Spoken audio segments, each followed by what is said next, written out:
Добрый вечер, люди. А мы уже, короче, собак наделали. Вот. Видно?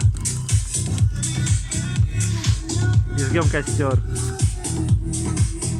А как вас зовут? Владимир. Владимир. Нас Антон. Мы два Антона. Очень взаимно. Это самая крутая кафешка Море-Аморе. Здесь круглогодично можно жечь костер. Круто. И играет самая лучшая музыка, которую вообще я слышал где-то здесь, на набережной. А вы откуда? Из Петербурга. Да. Ну, переехали сюда. Переехали. Да. Здесь классно в Петербурге. Дожди, извините, петербуржцы, но у вас дожди там. Петербург? Да. Вот. Переезжайте в Сочи, но не все, а хорошие люди только. Вот. Все, до свидания. Сейчас поедем еще дарить детям подарки.